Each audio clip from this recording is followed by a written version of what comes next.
नमस्ते जोगी जी। नमस्ते भाई। जोगी जी, मैंने आपके वीडियोस जो देखे हैं उनमें आपने होश का ज़िक्र बहुत किया है। तो मैं आपसे जानना चाहूँगा कि होश मतलब क्या?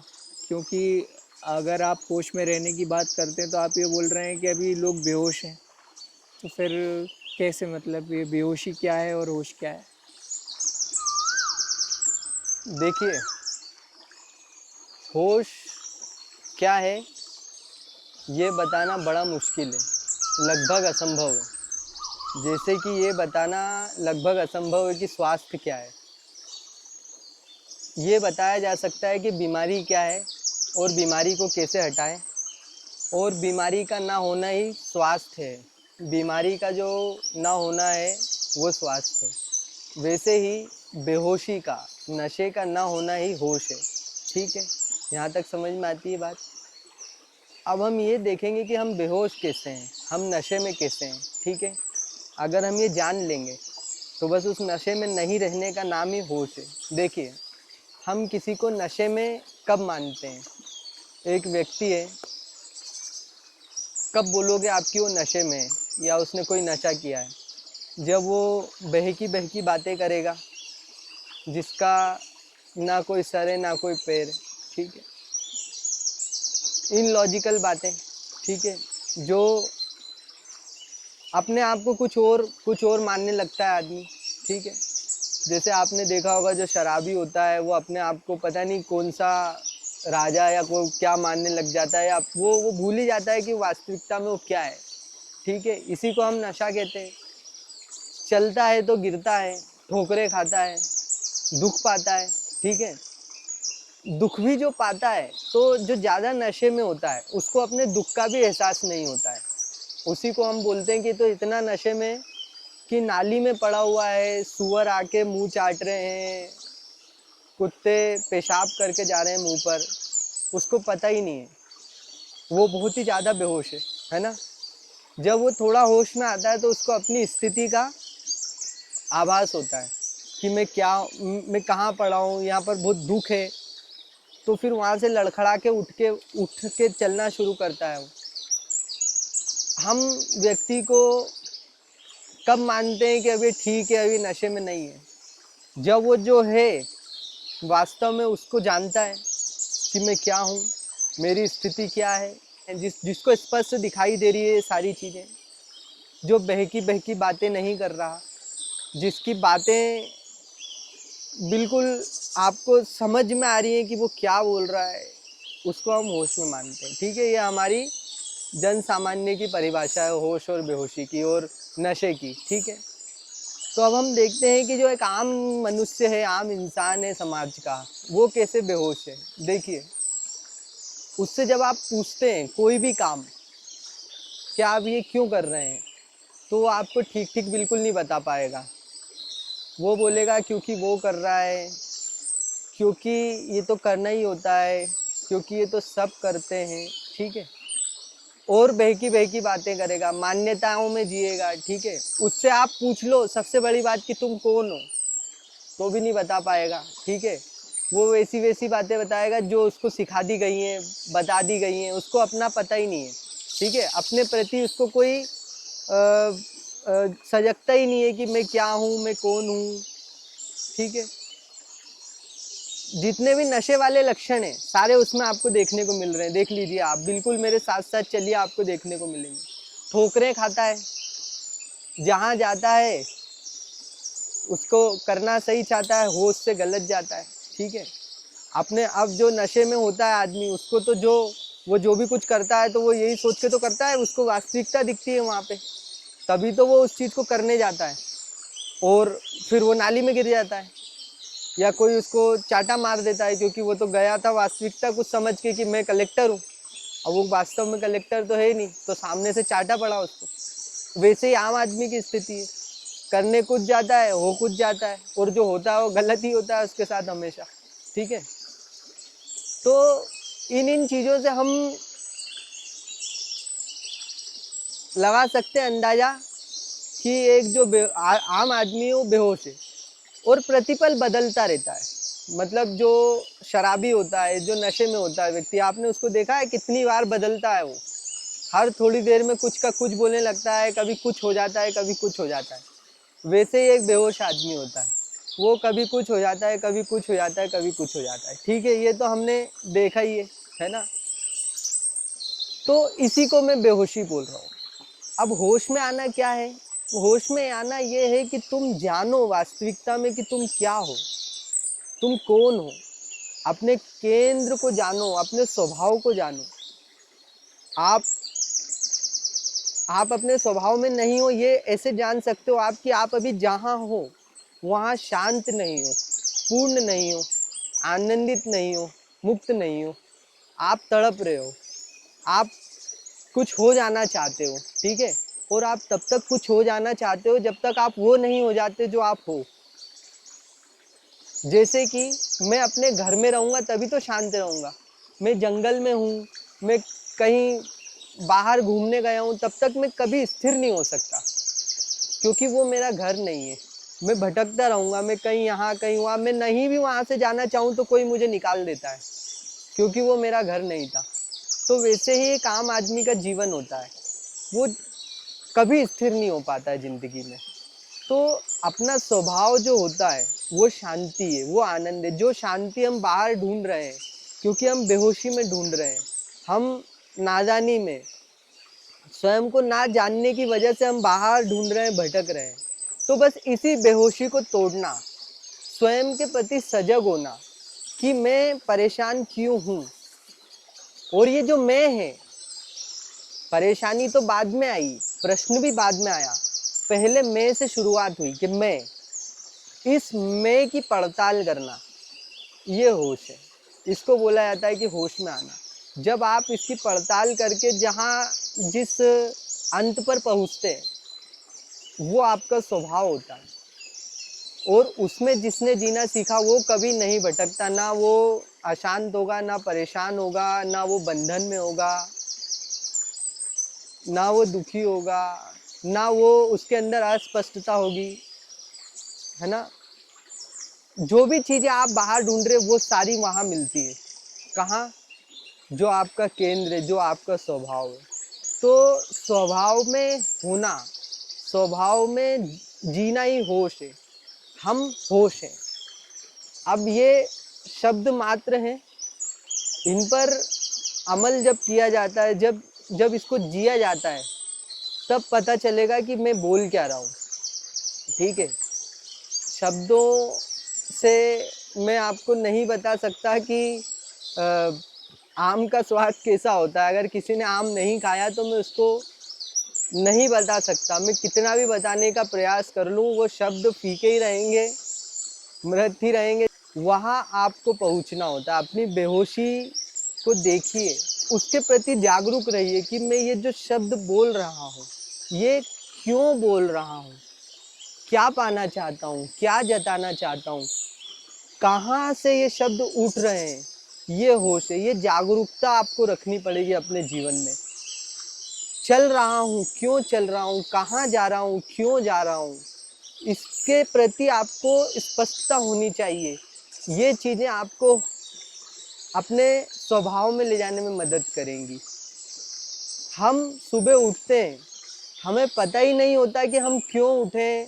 हम बस एक आदत की तरह ब्रश करते हैं, जल्दी से नहाते हैं और किसी काम पे चले जाते हैं, और फिर ये सारी हमारी जो दिनचर्या है, इसको रुक कर देखने का नाम है होश। यहाँ से शुरुआत होती है और ये सभी को करनी पड़ेगी। इसके बिना कुछ नहीं हो सकता। कोई कोई जिसको हम अच्छा काम बोलते हैं, जिसको हम शुभ बोलते हैं, इसके बिना कोई शुभ संभव ही नहीं है। तो यही है, यही है, बस यही हमें करना है अपनी ज़िंदगी में। और जब हमें स्पष्ट दिखाई पड़े चीज़ें, तो हमको उन पर जीने का प्रयास करना है, क्योंकि अभी तक हम बहुत गंदी, बेहोश और बिल्कुल अस्पष्टता से भरी हुई ज़िंदगी जीते आए हुए, ठोकरें खाते हुए आए हैं। तो हमें थोड़ी सी मुश्किल होती है अपने घर का रास्ता तय करने में।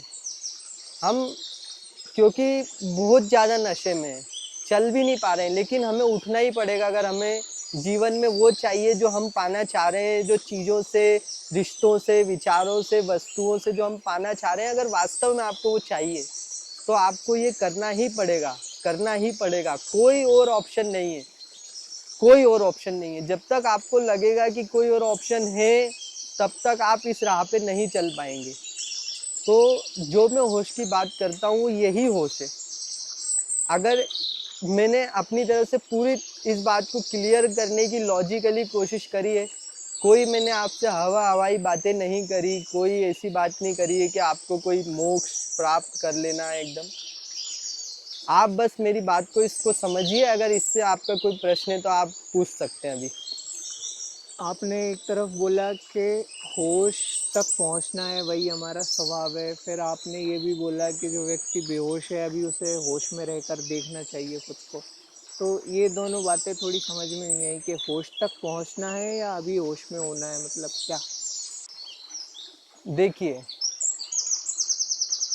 एक व्यक्ति है, वो नाली में पड़ा हुआ है, ठीक है, बेहोश पड़ा हुआ है, ठीक है, उसको अपनी स्थिति का कोई भान ही नहीं है, ठीक है। अब जो दूसरा व्यक्ति आता है उसके पास, जो उसको थोड़ा सा चेताता है, थोड़ा सा उसको उसकी स्थिति के बारे में बताता है कि तुम किस तरह की स्थिति में अभी हो, ठीक है। तो उस व्यक्ति के लिए अभी जो अंतिम स्थिति है, उस तक उसको समझना भी बड़ा मुश्किल है। उसको बस इतनी ईमानदारी रखना है कि वो ये देख ले कि अभी मेरी स्थिति क्या है, और यही उसके लिए होश है, ठीक है। मैं दो बातें कर रहा हूँ। मैं बोल रहा हूँ कि होश से स्वयं को देखना है, और तुम होश ही हो, ठीक है, तुम होश ही हो।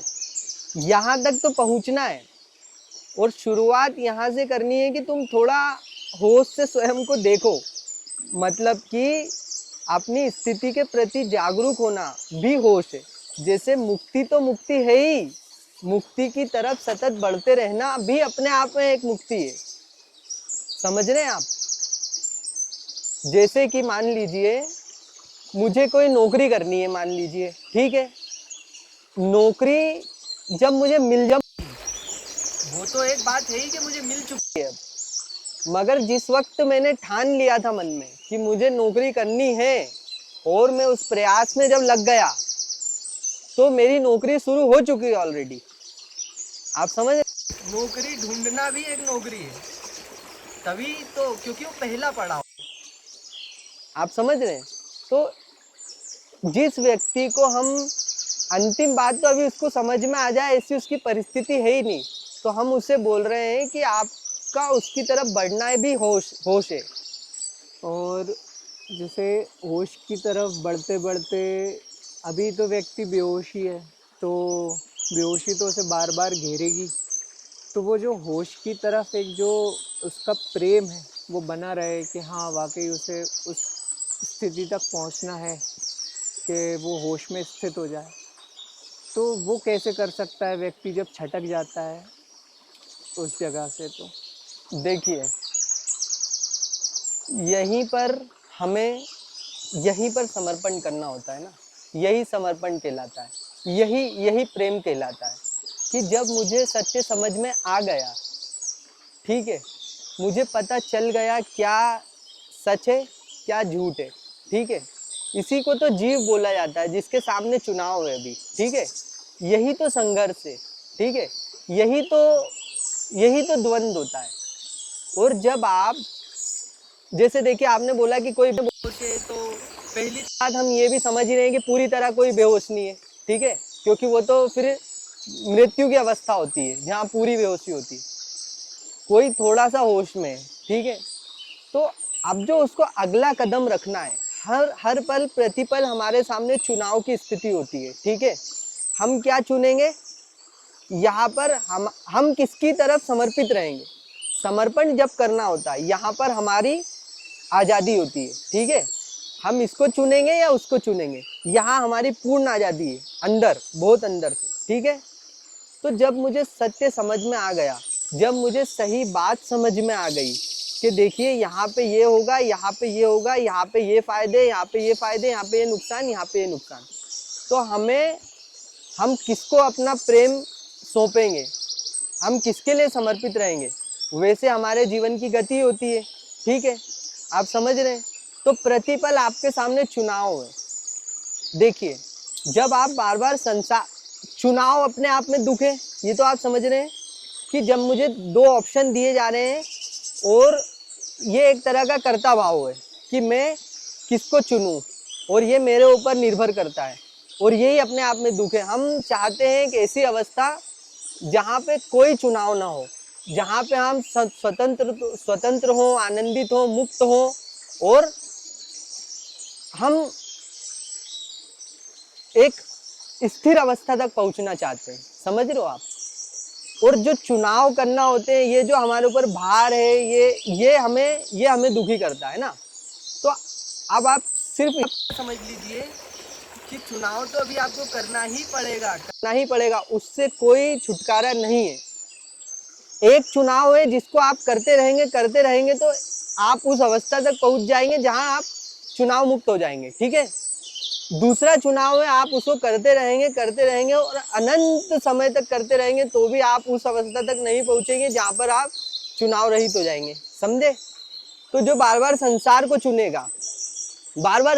चुनेगा, संसार से मेरा मतलब है बेहोशी, यही मूर्खता है। संसार को हमने यहाँ पर एक तरह से वो बनाया हुआ है, प्रतीक। तो संसार मतलब ये संसार नहीं, ठीक है, क्योंकि ये तो हर जगह है। संसार माने प्रतीक, बेहोशी, मूर्खता, पाखंड, झूठ का, ठीक है, लालच का। तो अगर हम बार बार उसको चुनेंगे तो ये जो चुनाव करता है ये और मजबूत होता रहेगा। इसी को बोला जाता है अहम। ये और स्ट्रांग होता रहेगा और ये अनंत प्रक्रिया है।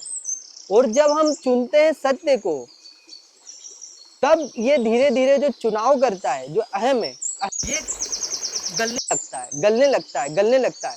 और एक समय ऐसा आता है जब दुखी ही खत्म हो जाता है। आप समझ रहे हैं। तो यही है, खेल है ये। इसको भी जानना है कि हाँ, मुझे सही खेल जिंदगी में खेलना, मुझे सही चुनाव करने हैं और उस पर अटल रहना है। ये भी अपने आप में एक मुक्ति है।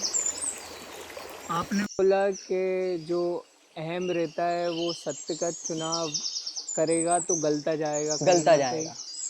तो फिर वो अहम ऐसा चुनाव करेगा ही क्यों कि वो गल जाए। वो तो यही चाहेगा ना कि वो स्ट्रांग बना रहे, तो वो तो गलत ही चुनाव करेगा। प्रेम करवाता है ना, यही तो प्रेम है। कि प्रेम क्या है कि हम तुम्हारे लिए अपने प्राण दे देंगे, जान की बाजी जो लगा दे, वही तो प्रेम है। तो जो बार बार हम बोलते हैं काग का दरिया है और डूबते जाना है, तो फिर आप वही प्रश्न कर रहे हो कि फिर वो आग के दरिया में कूदेगा ही क्यों, है ना। तो प्रेम है।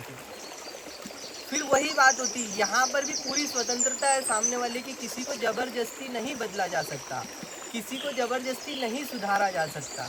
आप समझ रहे हैं। हम सिर्फ जो कर रहे हैं ये किसी के साथ जोर जबरदस्ती नहीं है कि तुम्हें आध्यात्मिक बनना है, और हम बस उस तक एक सूचना पहुंचा रहे हैं। हम उसको चुनाव बता रहे हैं कि नहीं, जो तुम चुन रहे हो बार बार, क्योंकि चुन के बार बार वही चुन के एक भ्रम ये भी हो जाता है कि इसके अलावा कोई चुनाव है ही नहीं। तो उस तक एक और हम चुनाव पहुंचा रहे हैं कि नहीं, ये वाला चुनाव भी है, अब आपकी मर्जी है, आप चुने, आप स्वतंत्र हैं। यही खूबसूरती है ना, कि तू मेरा हाथ छुड़ाकर जा भी सकती है, तेरे हाथों में मेरा हाथ कोई जंजीर तो नहीं। तो जो मालिक है, जो वास्तव में जो आनंद है हमारा, वो हमें ये कहता है कि तू मेरा हाथ छुड़ा के जा भी सकता है, तेरे हाथों में मेरा हाथ कोई जंजीर तो नहीं। समझे आप। और ये एक तरफ कभी कभी अहम जो है वो सत्य के प्रति झुक जाता है, फिर एकदम से छूट जाता है। अगर वाकई उसे प्रेम है तो प्रेम तो वही चीज़ है ना कि वो लगातार बनी रहे। फिर ये कम कैसे हो जाता है, वापस एकदम ही ख़त्म हो जाता है? कई बार वो सत्य के बिल्कुल विरोध में खड़ा हो जाता है, फिर सत्य की तरफ झुक जाता है। तो जितना झुकेगा उतना मिलेगा उसको, जितना वो उस तरफ आगे बढ़ेगा उतना उसको आनंद मिलेगा, उतना उसको चैन मिलेगा, ठीक है, उतनी शांति बढ़ेगी जिंदगी में। तो कैसे छिटक जाएगा, मतलब बताइए आप। एक बार शुरुआत तो करे। बोला जाता ना कि तुम उसकी तरफ एक कदम बढ़ाते हो, तुम्हारी तरफ 10 कदम बढ़ाता है। समझ रहे हैं आप? मतलब व्यक्ति अगर झुका है तो उसे आप बोल रहे हैं फिर कुछ मिलेगा, आनंद मिलेगा। आनंद मिलेगा। आनंद मिलेगा मतलब दुख कम होंगे जीवन के, दुख कम होंगे, शांति बढ़ेगी। शांति बढ़ेगी मतलब अशांति कम होगी। जैसे मैंने कहा है कि स्वास्थ्य को नहीं बताया जा सकता, बीमारी को बताया जा सकता है। तो दुख कम होंगे जिंदगी में, अस्पष्टता घटेगी, स्पष्टता बढ़ेगी, तो आनंद मिलेगा। मतलब कोई आनंद स्थूल चीज नहीं है कुछ जो उसको प्राप्त हो रही है, ठीक है, उसका घटना ही आनंद बढ़ना है, आनंद का बढ़ना है, क्योंकि वो स्वयं ही दुख है। आप समझ रहे हैं? तो आनंद तो मिलेगा ही, सत्य की तरफ बढ़ोगे तो अहम तो गलेगा ही, अहम का गलना ही आनंद का बढ़ना है। या तो फिर अगर आप उस राह से छिटक जा रहे हो तो वो सत्य नहीं होगा, या तुम प्रेमी नहीं होगे, दोनों में से कोई एक बात है।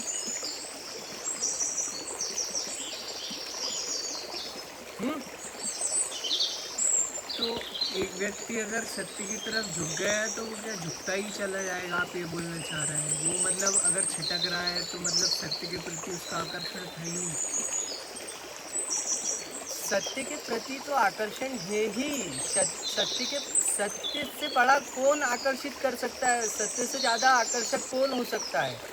अच्छा ये बताइए, दुख क्या किसी को पसंद है? अशांति क्या किसी को पसंद है? बेचैनी क्या किसी को पसंद है? नहीं पसंद है ना, नहीं पसंद है। तो सत्य के प्रति तो आकर्षण उसका एक तरह से है ही, है ही। लेकिन वो जो समर्पण वो करता है वो फिर भी झूठ की तरफ करता है, क्योंकि अहम है, वो छोटी चीज़ है, वो बड़ी दृष्टि नहीं है उसके पास में, वो बहुत स्थूल देख पाता है। इसी का नाम अहम है ना, जो स्थूल देखे बस, जो अभी जो है उसको देखे बस, ठीक है? आप समझ रहे मेरी बात को? जो समझ ना पाए वही तो अहम है, मूर्ख। तो मूर्ख क्या करेगा? मूर्ख जानते हुए भी गलत चुनाव करता है, उसी को अहम बोला जाता है, जो जानते समझते हुए गलतियां करता है। इसीलिए फिर प्रार्थना का महत्व है कि ये शक्ति भी तुम ही दो कि हम तुम्हें चुने। मतलब कि अगर हम ही ने तुम्हें चुन लिया तो तुम्हारी क्या जरूरत रही थी? इसीलिए बोला जाता ना कि उसकी मर्जी के बिना कोई पत्ता भी नहीं हिलता। तुम चुनोगे भी तो उसी की मर्जी से चुनोगे उसको। तो पहले तुम इसी प्रति तुम अपना समर्पण कर दो कि हे मालिक, तू मतलब मुझे इतनी शक्ति दे कि मैं तुझे ही चुनूं। मतलब मेरे बस की बात नहीं है कि मैं तुझे ही चुनूं। तो कुल मिला के समर्पण, अंदर से भाव उठे, अंदर से प्रार्थना उठे, अंदर से हम रोएं, अंदर से हम जाने अपनी परिस्थिति को। झूठ के साथ हम एक सामंजस्य ना बैठा लें, समझौता ना कर लें। बस जैसे माँ सीता थी, वो रावण के पास, जब रावण ने उनको वो करा, उनका अपहरण, तो उन्होंने समझौता थोड़ी कर लिया रावण के साथ, कि कर लिया। उन्होंने हमेशा एक समर्पण रखा राम जी की तरफ, ठीक है, राम जी की तरफ, कि जो करेंगे वही करेंगे। मैं बस ये करूं कि मैं रावण को वो ना करूं, समर्पण ना कर दूं बस, ठीक है। यहाँ पर उनकी फ्री विल थी, और कहीं क्या उनकी फ्री विल थी? नहीं थी। हाँ, ऐसे कहा जाता है कि वो आदि शक्ति है, ठीक है। तो यही बात है, मतलब अच्छा वो अगर थोड़ा भी समझौता कर लेती रावण से, तो क्या राम मिलते? नहीं मिलते। तो बस अहम की स्थिति वैसी होती है, हम अपने आप को उसी स्थिति में समझें। रावण आएगा, बहुत प्रलोभन देता है, सारी चीज़ें करता है, सब कुछ करता है, मतलब हर तरह से लुभाता है, डराता भी है, ठीक है। जब अहम ऐसा हो जाता है कि नहीं, हूँ तो अहम, तो मिटना तो है ही, तो ठीक है मिट जाऊंगा। मतलब जब जैसे हम बोलते हैं ना कि इतना मरने से क्यों डरते हो, मरना तो ही एक दिन, तो सत्य की राह में चलो ना। जैसे लोग बोलते हैं नौकरी छोड़ देंगे तो क्या होगा तो उस दिन जो हमारी बात हो रही थी कि नौकरी छोड़ दोगे तो मर जाओगे, तो अब सीता मैया बोले अगर कि अरे मतलब अगर मरी जाऊंगी, जिस हिसाब से आज ये तलवार लेके आया है रावण, तो अगर मरी जाऊंगी तो राम जी को भी मिल के क्या करूँगी, जब मरी जाऊंगी तो वो भी नहीं मिलेंगे। तो सीता माँ अगर चालाकी करती कि चलो ठीक है अभी रावण की बात मान लेती हूँ, फिर राम जी को बोल दूंगी कि अरे वो तो वो मारने आया बात मान ली, है ना। तो अहम बस चालाकी ना करे। और यहाँ पर अहम की जो चाल है वो ये समझना पड़ेगी हमको कि वो जान बचाना चाहता है